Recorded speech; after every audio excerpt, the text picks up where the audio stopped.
everyone, I'm Catherine, the Needleberry Stitcher. Welcome to my channel. If you're new here, this is a channel about cross stitch and everything stitching related.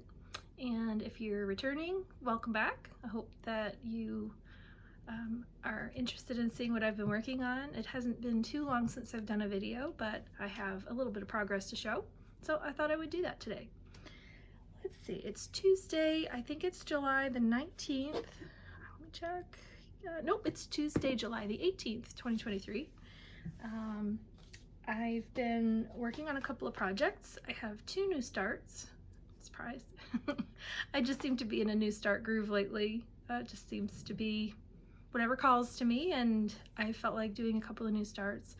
And then I have progress on one that if you've been here before, you're probably going to be familiar with. I'm going to start with the one that I have been focused on for the past, well, I don't know, has it been, it's been years now. This is my Beauty and the Beast, which is a Tilton Crafts design, and I'm working this one on 25 count Lugana, and I'm stitching it 1/1 full cross. If you're familiar with Tilton Crafts, most of their designs are full coverage, and this is no exception. So this is Beauty and the Beast 2017, and this is where I'm currently at. I'll step back a little bit. So this past, well, since I last showed you my video, I had a little bit of Beast's face I've had stitched for a while, but I went ahead and I filled it in a little bit more, and I started working over here on this page. So the last time I showed you, I had just finished this page over here with Belle, and I decided to come over and start working my way into the middle and just fill it in as I go. So that's where I'm at so far. And I wanted to have this one done last year, but I just like to work on so many different things. It's hard to prioritize just one project, but it'll get done. I'm already at, I just reached 60% this week, and that's really exciting. 60%, this is by far the furthest I've got done on any of my full coverage pieces. So I'll keep going with that. All right, and then if you watched my last video, or maybe it was 2 videos ago, I talked about starting Fruits of Plenty, which is a design from Modern Folk Embroidery. And I had showed you what my plans were, and many of you responded. I'd asked you about my color choices, and you responded that you thought the colors were going to work really well. So I started this, and I'll put a picture of Modern Folk Embroidery's Fruits of Plenty, what it looks like when it's finished. I chose different colors, and if I can find it. So I had showed you last time, or whenever I showed you, this is the color that I was going to choose. It's a Colour Cotton thread, and it's called Under Your Spell. So Under Your Spell, and this was the dark color, and it has just a tiniest little bit of variegation to it, and then this was going to be the lighter color that I was going to do with it. Most of you responded and said you thought that would be great. I agree. However, when I started stitching it, I was doing, and this is a Sulky thread. The number I was going to do was, I think it's the same, 4081. I think that was always the color I was going to do with it. And I stitched this, it's a 12 weight, so I've been doing just 1 strand of this on 36 count. And I started also with the darker color, the Colour Cotton thread, also 1 strand full cross over 2 on 36 count, but I didn't like the coverage. I got probably a couple hundred stitches in, and I didn't like the coverage. So what I decided to do was I frogged it out, and I went back to Colour Cotton to get more of this color, Under Your Spell. Lo and behold, when I got there, the slot for this exact color, it was there, but there was no thread on it. It was completely sold out. And in order to be able to do, I'd only bought enough to do the design with 1 strand over 2, and in order to do 2 over 2 I needed to get double, obviously twice as much thread. So I was kind of it's like, what am I gonna do? So I looked around again in the store. I really wanted to use Colour Cotton thread. I just love their threads, and I haven't used their threads a whole lot. I think I've only done one tiny little bit on a small, and it was like just like 1 color. So I really wanted to do a project that had Colour Cotton thread in it. So what I did was I picked a different color, and I got enough to do the whole project. I got a little bit extra just in case so that I can do 2 over 2 on 36 count, but I'm actually really happy with this color. It's called Popsicle, and I'll show you, we get a few here and I'll show you what it looks like. So this is the new color Popsicle, and this was actually the color I wanted to start with before, like when I first went looking for colors, but I was worried about the variegation in it. I thought that it might be a little bit too variegated, and I wanted the darker color of the two in the Fruits of Plenty design to be more solid, because I'm using this, which is variegated, as the lighter color. I didn't want a variegated lighter color and a variegated darker color, but I'm really happy with the way it's turning out. Because I'm using 2 strands now, when I'm cutting the thread, I'm doing a loop start, which means that the variegation is looping back on itself and it's blending a little bit better. And I'm also not doing 1 X at a time that I usually do when I'm using variegated. With variegated, I do 1 X at a time. So, because I want the variegation to come out. So it's working out really well. I'm happy with this color. It was the color I wanted in the first place. And I'm not scared of the variegation in it anymore. So again, I'll show you what it's gonna look like. So the darker and the lighter color together, it's gonna look really pretty. And I got to start on it. I restarted with the new color, and I'll show you how far I got. And this is on 36 count Platinum by Zweigart, and this is how far I got. So.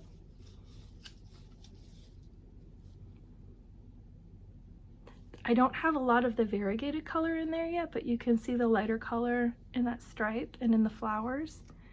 I think it's gonna be really pretty, and I think this dark color, this new Popsicle color, I think that's gonna be dark enough that it's not gonna interfere with the variegated. So once I get more of the variegated, I think it'll show a little better how it's gonna look for a full effect, but so far I'm really happy with it. So that's my start on Fruits of Plenty. And my third start my third project that I worked on, my second new start, was when I started when I was away last weekend. I had the honor and privilege and fun experience of meeting up with Fiber Arts Amy. We met in Cincinnati, Ohio, here in the US, and we met up for the weekend. There was Keepsakes was sponsoring a stitch-in day in Cincinnati, and so we met up on Friday last weekend at Keepsakes and spent pretty much the whole afternoon at Keepsakes because there's so much to see there. And then on Saturday we went to the stitch-in, where we got to sit with some fantastic ladies. Kathy, hi, it was nice to meet you. And we also had, let's see, there were 3 other ladies at the table, and I think they were all friends who knew each other from before. There was Kelsey and Addison and Jen. Nice to meet all of you. I don't know if anyone watches my channel, but if you're watching, just wanted to say hi, and it was great to spend the day with you all. And Amy and I had a great time. It was fun to, it was just fun to stitch. It was fun to meet people. It was this little smaller event, which I really liked. Sometimes the retreats, so I'm told the retreats can get really big. StitchCon is, it's huge, and I don't know if that's one I'll ever get on a wait list to try to get into, but the Stitch-In Day was really fun. I think there may be 40 or 50 people, and I didn't count, but that it seemed about that size. And so we just stitched for the day, and lunch was part of the registration cost, and they had some door prizes, and I won a door prize, which I never usually win, but I won a Keepsakes 25th anniversary mug, and also inside of there were some floss drops that have Keepsakes picture on them. So that was really fun. And they also gave everybody a Twin Springs Farm raw beeswax thread. Is it thread conditioner? Is that what you call it? I don't use wax or anything on my threads, but it might be something I look at doing in the future. But for now, this is a really nice little keepsake from Keepsakes. Anyway, it was really cute, and I think if I'm not mistaken, the beeswax that these were made out of was from Barb, the shop owner who runs Keepsakes. I think it's her husband that has a bee farm. So the honey for the wax came from, or the wax came from his bee farm. So very exciting. So what I worked a little bit on my Nora Corbett, which I don't have it here, but I really didn't get very much done on it, so I'm not going to show it to you. And then in the afternoon that day, I have a hard time getting any stitching done when I'm talking to people or when I'm not in my stitchy chair. But I decided to do a new start, and it's Luda from Mirabilia. And I got a little bit done on that. Just a little bit, but I'll show you. I've been working on it a couple of nights since I got home as well. So this is where I'm at so far. Just the face, and I'm just tonight hopefully getting ready to fill in her lips and her eyes and maybe do some backstitch so that her face comes to life. I decided not to do 1/1 or 1/1/2 stitch or 10th stitch on her face. I decided to do the full cross for the skin.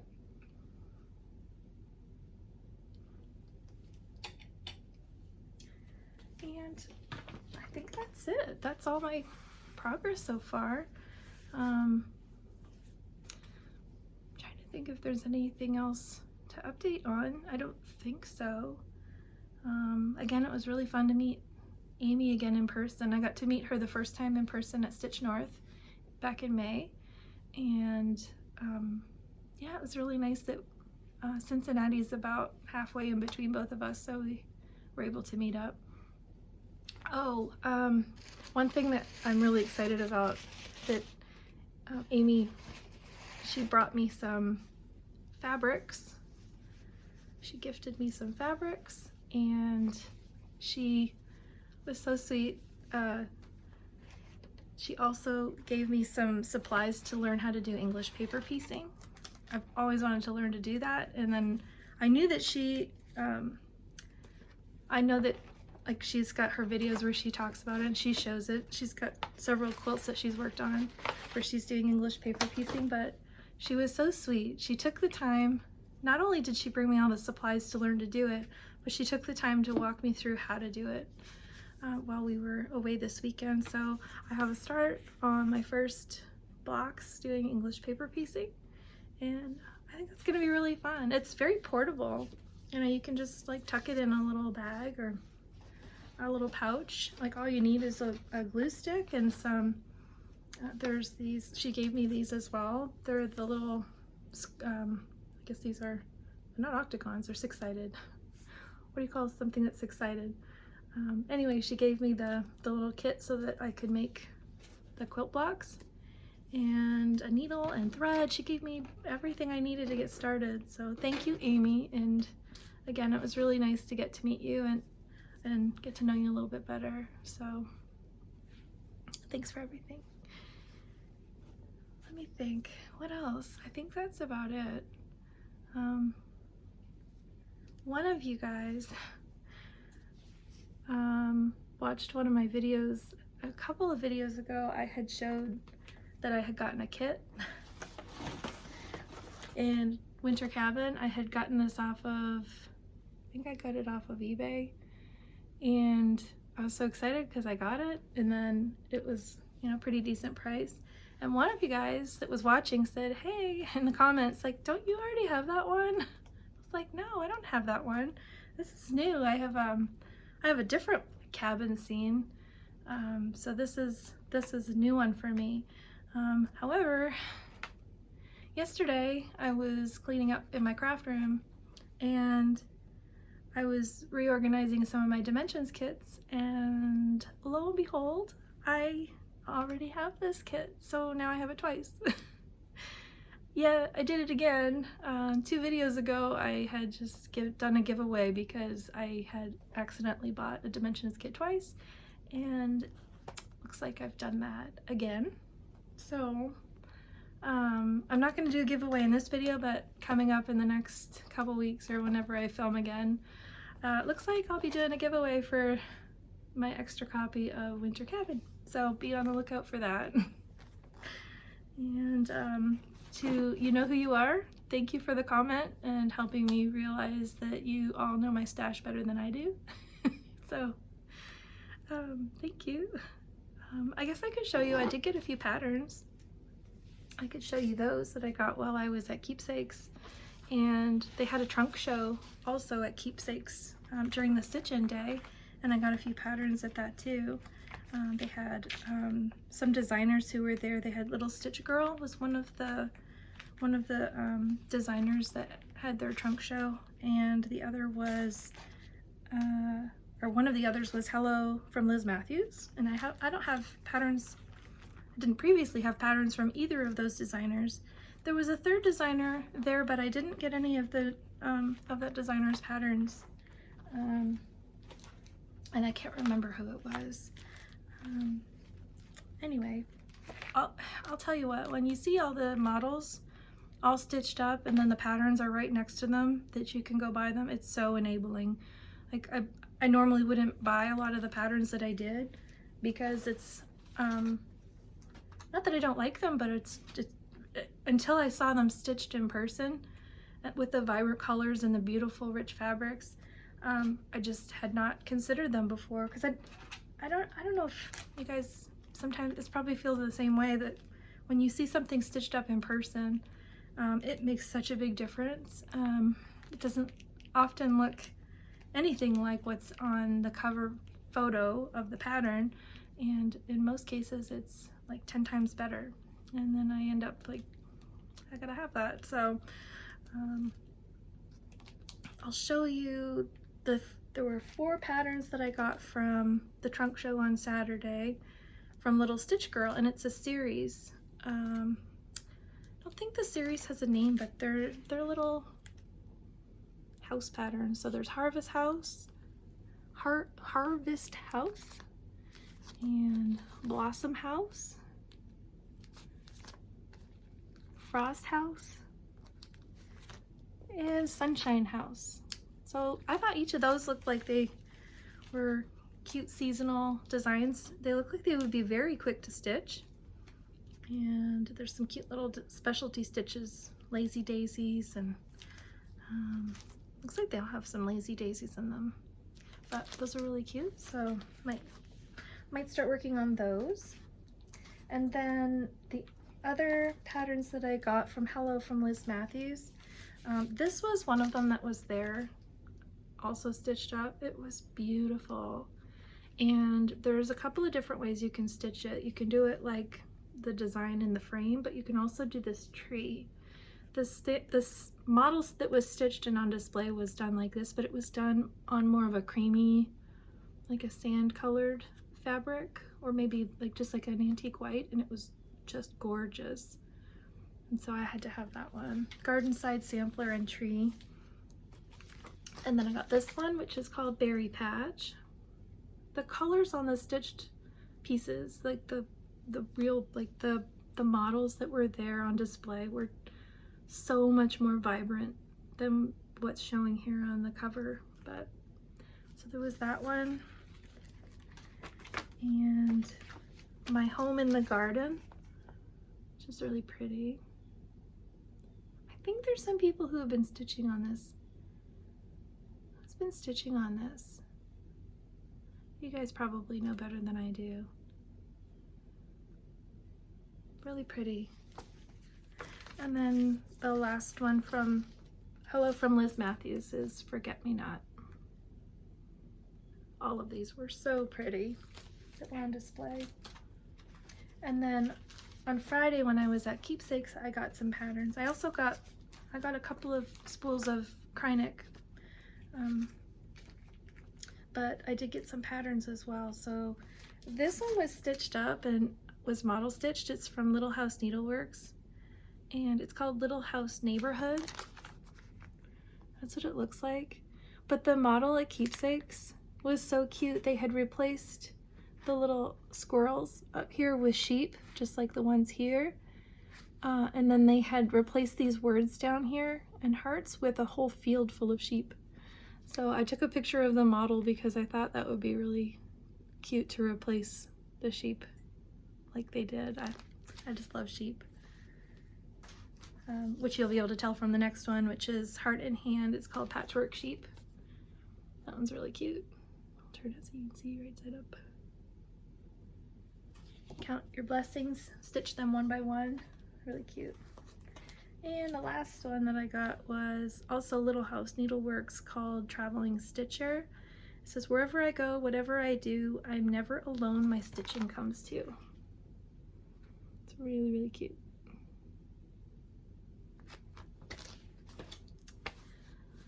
Yeah, I think that's all my updates. Kind of a short video this time. But thanks for watching, and I want to tell all of you that I really appreciate all of your support, and when you watch my videos and leave me such nice comments, it's just nice to have met so many people. I know I haven't like met you all in person, but even through the comments I feel like I've met a lot of you. Like Kathy, who I met on Saturday. Like at first when we were sitting together, we were talking, it was like we were old friends. Like it was really natural. Like I felt like I already knew her. And then later in the day I asked her, I said, what's your YouTube handle? And she told me, and it's like, oh my goodness, I know you. It's like, well, I don't know you, but I know of you. I've met you before, like through the comments and stuff. So it was such a really neat experience to meet her in person, because I felt like I knew her a little bit through the comments. So that was really neat. Yeah, so I just want to say thank you for just all the kindness and support. I'm a little awkward, especially today. I don't know why. I'm just like, maybe I'm tired. I just got home from work, but yeah, just nice to have such a nice. I've been saying nice a lot, so if you've been counting, like, somebody in the comments tell me how many times I said the word nice in this video. But just really glad that I've met so many great people. So thank you for your support, and I hope I will be back again soon, and happy stitching. Bye for now.